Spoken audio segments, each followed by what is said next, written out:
मुंबई की लोकल ट्रेनें देश की लाइफलाइन मानी जाती है और हर दिन लाखों लोग इन ट्रेनों में सफर करते हैं, ऑफिस जाने के लिए, स्कूल, बिजनेस और जिंदगी को चलाने के लिए। लेकिन आज हम एक ऐसी खबर पर बात कर रहे हैं जिसने इस भरोसे को एक बार फिर हिला दिया है। आज सुबह यानी 9 जून 2025 को डीवा और मुंब्रा स्टेशन के बीच एक भयानक हादसा हुआ जिसमें 5 लोगों की मौत हो गई और कई घायल हुए। ये लोग लोकल ट्रेन से गिर गए क्योंकि ट्रेन पूरी तरह भरी हुई थी और कई लोग दरवाजों से लटक कर सफर कर रहे थे। इस हादसे ने फिर से ये सवाल खड़ा कर दिया है कि क्या मुंबई लोकल वाकई सुरक्षित है, और अगर नहीं तो इसका नुकसान सिर्फ जान का नहीं, करोड़ों के रेवेन्यू, सिस्टम और भरोसे का भी है। तो चलिए सबसे पहले जानते हैं कि ये हादसा हुआ कैसे। ये हादसा डीवा और मुंब्रा स्टेशन के बीच हुआ, जो कि मुंबई के सबसे भीड़ भाड़ वाले लोकल रूट्स में से एक है।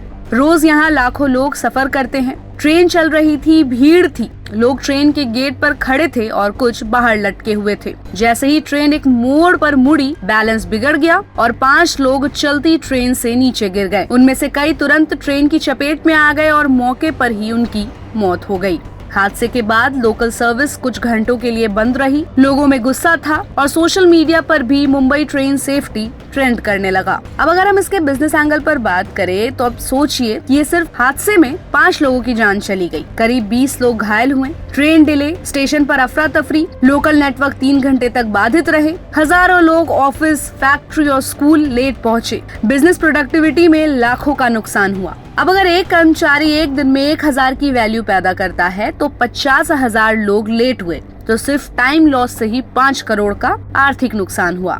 रेलवे को भी रेवेन्यू लॉस हुआ। कैंसिल टिकट, डैमेज कंट्रोल और ट्रैक क्लियर करने की लागत को मिलाकर कम से कम 1 से 2 करोड़ का नुकसान। साथ ही साथ हर ऐसा हादसा रेलवे की ब्रांड वैल्यू को गिराता है, यात्रियों में डर बैठ जाता है और दूसरे ऑप्शंस की ओर जाते हैं, जैसे बस, ऑटो, कैब या बाइक। इससे लोकल का यात्री लोड कम होता है और रेलवे को लॉन्ग टर्म में रेवेन्यू घटता है। 2024 में मुंबई लोकल रेलवे ने 1900 करोड़ का पैसेंजर्स रेवेन्यू कमाया था, लेकिन अगर हादसे लगातार होते रहे तो 10% का भी गिरावट, मतलब 190 करोड़ का घाटा। इस हादसे का सबसे बड़ा कारण था ओपन डोर्स और ओवरलोडिंग।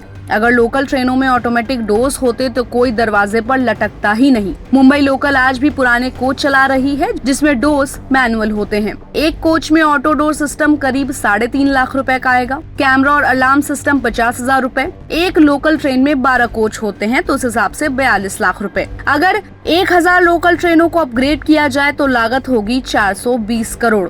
ये अमाउंट बहुत बड़ा नहीं है जब हम 1900 करोड़ सालाना रेवेन्यू और करोड़ों की जान बचाने की बात करते हैं। तो आज रेलवे नए बुलेट ट्रेनों पर ध्यान दे रहा है, स्टेशन सौंदर्यीकरण पर करोड़ों खर्च हो रहे हैं, लेकिन क्या सबसे बेसिक जरूरत, यात्रियों की सुरक्षा, उस लिस्ट में सबसे ऊपर नहीं होनी चाहिए? क्या हर लोकल टिकट में 2 रुपए सेफ्टी टैक्स जोड़कर फंडिंग नहीं हो सकती? क्या CSR मॉडल से प्राइवेट कंपनियों को शामिल नहीं किया जा सकता? क्या लोकल रूट्स पर अलग सेफ्टी इंफ्रास्ट्रक्चर विंग नहीं बननी चाहिए? तो अगर आप भी चाहते हैं कि मुंबई लोकल को और सुरक्षित बनाया जाए तो इस पूरी रिपोर्ट पर हमें अपनी राय कमेंट बॉक्स में दीजिए और वीडियो को ज्यादा से ज्यादा शेयर करना बिल्कुल भी मत भूलिएगा।